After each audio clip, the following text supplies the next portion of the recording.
think you already know how to enter in artificial variable. When the sign of constant is greater than, then you have to subtract surplus variable and enter in artificial variable, where you have two method, begum or phase.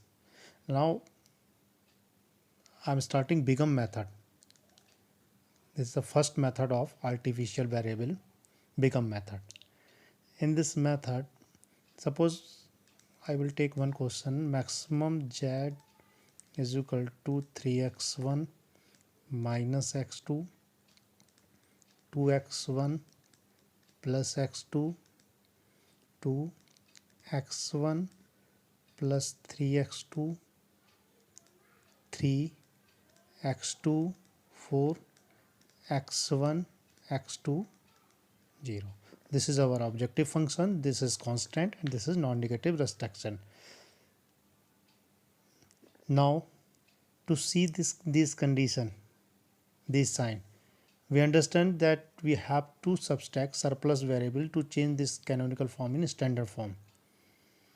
जब इसको हम equal में change करेंगे, when we change it in equal form x2, then we have to subtract surplus variable. You can suppose s1, I will take s3, s1 3x2 plus x4 is equal to 3, x2 plus x5 is equal to 4. But here the surplus variable is subtracting, then we have to add an artificial variable. Suppose I add a1. Now the value of a1 in begum method, if the objective function is maximum z, then the value of a1 is minus m. Minus m. The value of artificial variable is minus m. If the question is minimum z, then the value of a1 is m. m is a positive integer. m is a positive integer. m अपने आप में एक बहुत बड़ा positive integer है. एक बार और मैं बता दूं, अगर मैक्सिमम का क्वेश्चन है तो a1 की वैल्यू माइनस m लेंगे. अगर मिनिमम का क्वेश्चन है तो हम उस a1 की वैल्यू प्लस m लेंगे. तो हम मैक्सिमम के साथ इसकी वैल्यू जो लेंगे माइनस m लेंगे. जैसे इसका हमारा जो ऑब्जेक्टिव फंक्शन है, क्या होगा हमारा ऑब्जेक्टिव फंक्शन, क्या होगा, maximum z is equal to 3x1 minus x2 plus 0x3 plus 0x4 0x5 minus m a1. ये वैल्यू जो है a माइनस m हमने लिया है. क्यों लिया है? क्योंकि आर्टिफिशियल वेरिएबल की वैल्यू, क्योंकि यहाँ मैक्सिमम है. अगर ये मिनिमम होता तो हम प्लस m लेते. तो हम किसी से भी सॉल्व कर सकते हैं. हम माइनस से मल्टीप्लिकेशन करके मिनिमम को मैक्सिमम बना सकते हैं. ये तो हमारे हाथ में है, तो उसमें कोई प्रॉब्लम नहीं है. हम मैक्सिमम लेके चल रहे हैं और ये माइनस m ले लिया. सिर्फ अब मेन हमारा क्वेश्चन सिंपल सिंप्लेक्स की तरह हो गया. अब सिंपल सिंप्लेक्स की तरह हम टेबल बनाएंगे और जितने भी हमारे आर्टिफिशियल वेरिएबल या जो भी हमारे बेसिक वेरिएबल हैं उन्हें हम टेबल में ऐड करेंगे. जैसे हमने टेबल बनाई B C B X B x1 x2 x3 x4 x5 a1 minimum ratio xb/1. Basic variable हमारे क्या है, इक्वल के इधर जो भी आते हैं जिनका कोफिशिएंट +1 होना चाहिए. इक्वल के इधर यहाँ माइनस आ रहा था, इसीलिए हमने आर्टिफिशियल वेरिएबल में एंटर करा था. ये चीज़ क्लियर हो गई होगी आप लोग को. आप a1 x4 x5, a1 की कॉस्ट कितनी बताई, माइनस m. x4 और x5 हमारा क्या है, 0 0. इक्वल के जो इधर होते हैं उन्हीं को लेते हैं basic variable a1 x4 x5. xb में क्या आ जाएगा, 2 3 4, जैसे सिंपल सिंप्लेक्स में करते थे. अब बाकी सारे कांस्टेंट आ जाएंगे. 2 1 0 1 3 1 -1 0 0 0 1 0 0 0 1 1 0 0. यहाँ पे हम क्या लिखते थे, कॉस्ट लिखते थे ओरिजिनल. 3 -1 0 0 0. a1 की कॉस्ट कितनी थी, minus m. Again I tell you, when the in big M method we have to take the value of artificial variable minus m और plus m. is depend on our objective function. If the objective function is maximum, then we take the value of a1 is minus M, इसकी cost हमने minus M लेंगे, अगर minimum है तो plus M लेंगे।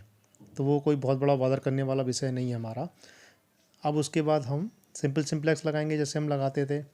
X B के नीचे मैंने खाली छोड़ रखा, वो कब पता चलेगा, जब हम डेल जे निकालेंगे। डेल जे कैसे निकालेंगे, हाँ यहाँ पे हमें एक चीज़ और ध्यान देना है, एम ने क्या बताया, बहुत बड़ा इंटीजर है, एम हमारा एक बहुत बड़ा इंटीजर है, यानी एम में से कोई चीज़ सब्सट्रैक्ट होगी तब तो वो पॉजिटिव होगी। अगर एम किसी चीज़ में से सब्सट्रैक्ट होगा तो वो मोस्ट नेगेटिव हो जाएगा, तो और अधिक नेगेटिव हो जाएगा। एम बहुत बड़ा पॉजिटिव इंटीजर है। अब यहाँ पे जैसे C J C B into X J minus C J, ये ऑलरेडी जैसा आप कर चुके हो, minus M into two minus two M plus zero minus two M minus three. तो पहला क्या हो गया हमारा, minus two M minus three. दूसरा हमारा क्या हो गया, minus M zero minus M into minus minus one, तो ये क्या हो गया, माइनस एम प्लस वन। तीसरा क्या हो गया, एम माइनस एम और माइनस वन प्लस एम में से जीरो गया एम, फिर ये जीरो और ये ज़ीरो। हुआ क्लियर।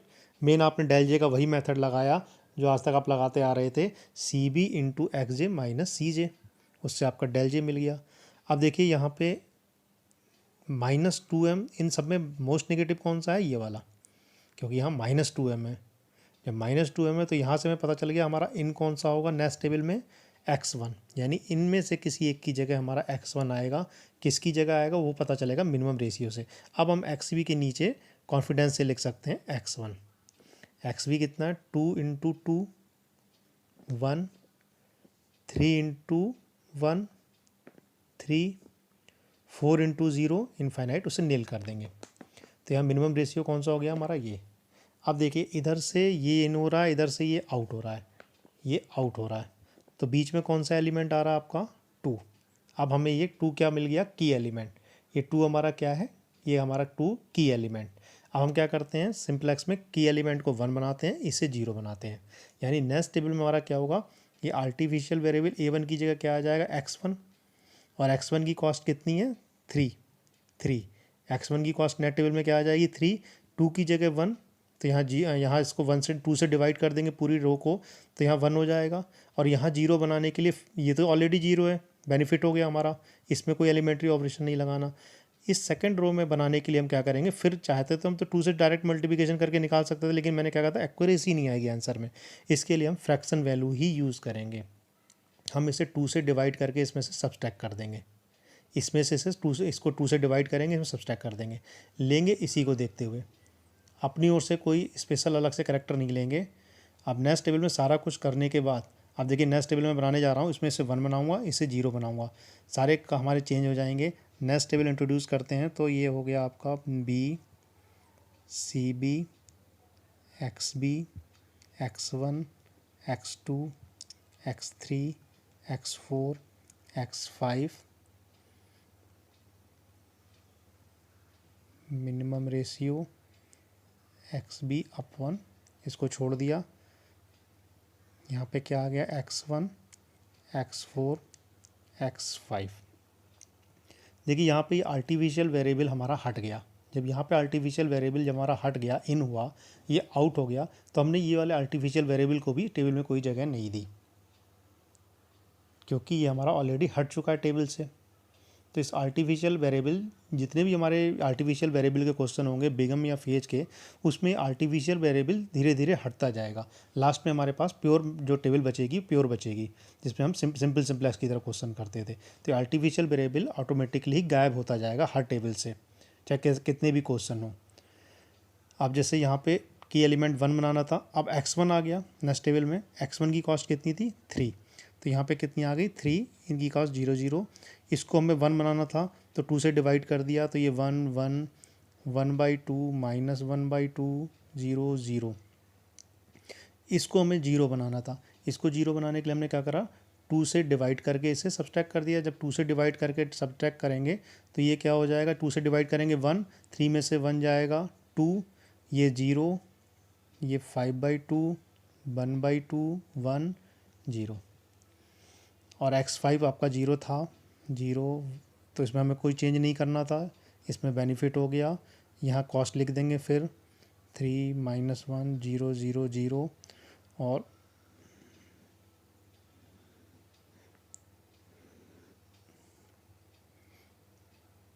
फिर डेल जे निकालेंगे, तभी हमें पता चलेगा मिनिमम रेशियो में एक्स वी के नीचे क्या रखना है।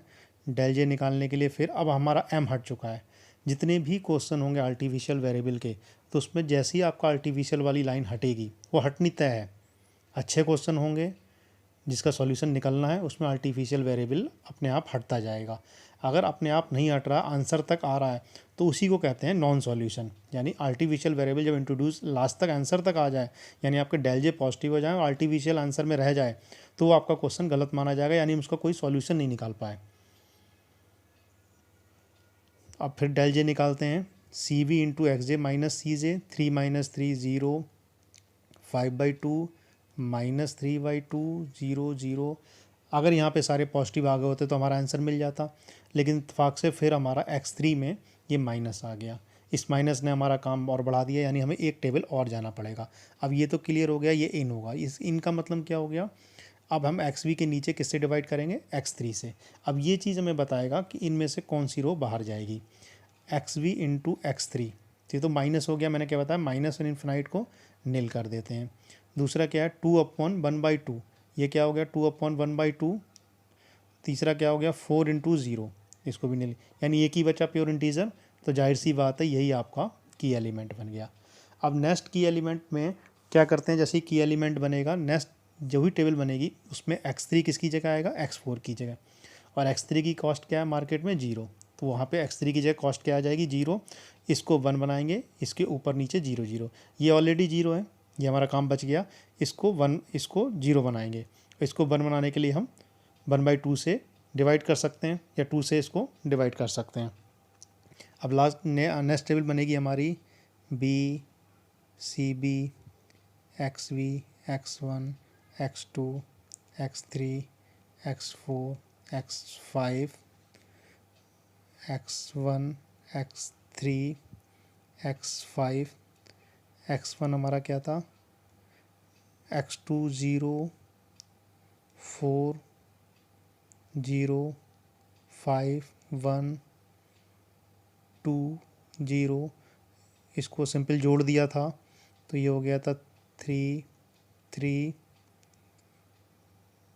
1 3 0 1 0। सिंपल इसको जोड़ देंगे, आपस में फ्रैक्शन था तो ये ऑटोमेटिकली 0 बन गया। 0 4 0 1 0 0 1। इसके ऊपर आपकी कॉस्ट हाई है, 3 - 1 0 0 0। फिर आप डेल जे निकालेंगे और यहाँ पे एक टेबल बनाएंगे मिनिमम रेशियो का। मिनिमम रेशियो का टेबल हम डेल जे निकालने के बाद निकालते हैं, क्योंकि बाई चांस अगर डेल जे पॉजिटिव आ गया तो ये किसी काम का नहीं रहता, तो हमारा मेन आंसर आ जाता है। तो फिलहाल जब भी हम कभी बनाएंगे तो मिनिमम रेशियो वाली टेबल सबसे बाद में बनाते हैं। अब डेल जे निकालते हैं, डेल जे हमारा क्या हो गया, सी B into X J minus C J, ये 0, ये 10, ये 0, ये 3, ये 0, यानी हमारे सारे पॉजिटिव हो गए। जब सारे पॉजिटिव हो गए तो ये हमारा एक्स वी के अंदर जो भी आ गया ये आंसर आ गया, यानी x1 की वैल्यू कितनी हो गई, 3, x3 की वैल्यू 4, x5 की 4, यानी इसका क्वेश्चन का आंसर क्या आ गया हमारा, मैक्सिमम z = 9। हमें यहीं से पता चल गया, सी बी और एक्स बी की मल्टीप्लिकेशन कर ली 9, बाकी ये 0 0 हो गए, या जितनी वैल्यू मिली है इसे उठा के हम इस ऑब्जेक्टिव फंक्शन में पुट कर सकते हैं, जो भी हमारा ऑब्जेक्टिव फंक्शन है उसमें पुट कर सकते हैं। तो इसका आंसर क्या हो गया हमारा, 9। मैंने आपको अभी एक बताया था अल्टरनेटिव आंसर। अल्टरनेटिव आंसर क्या होता है, अल्टरनेटिव आंसर में जैसे मैंने बताया यहाँ पे x1 x3 x5, x1 x3 x5 के नीचे श्योरली 0 आएगा, x1 x3 x5 के नीचे जो भी यहाँ पे आंसर होता है उसके नीचे ज़रूर 0 आता है उस कॉलम में। यहाँ देख रहे होंगे आप x1 x3 x5, x1 के नीचे भी 0, x3 के नीचे भी 0, x5 के नीचे भी 0। तो इसे कहते हैं, अगर बाई चांस मैंने एब्सेशनल केस में बताया था अल्टरनेटिव सॉल्यूशन। तो अल्टरनेटिव सॉल्यूशन बताने का मतलब यही है कि अगर जैसे यहाँ पे x2 के नीचे भी जीरो आ जाता है या किसी और के नीचे भी जीरो आ जाता है, तो इसका मतलब होता है कि इसका एक आंसर और आएगा, यानी आंसर 9 ही आएगा, लेकिन एक कॉलम अगर जीरो हो जाता है तो उससे हमें पता चल जाता है कि ये अल्टरनेटिव आंसर है। उसमें कुछ करना नहीं है, बस आपकी नॉलेज के लिए बता रहे हैं कि अल्टरनेटिव आंसर को अगर आपको दूर करना है, जैसे सपोज कि x4 के नीचे जो जीरो आ गया, तो x4 को एज ए स्लैक वेरिएबल हम ट्रीट करेंगे, x4 को as a slack variable treat करेंगे और x4 को xb के नीचे डिवाइड करेंगे, यानी x4 को हम एंटर करेंगे। x4 इनमें से किसी एक की जगह आएगा अगर जिसके नीचे जीरो आता है। तो इसको डिटेल में मैं और बताऊंगा थोड़े बाद में, थोड़ा और आगे बढ़ेंगे तब बताएंगे मुझे और भी जो उसमें एब्सेशनल केस है वो। तो ये आपका बिगम मेथड था। सेम इसी तरह फेज मेथड है, उसको नेक्स्ट वीडियो में बताएंगे। तो मैं उम्मीद करता हूँ बिगम के आप सारे क्वेश्चन करेंगे अभी।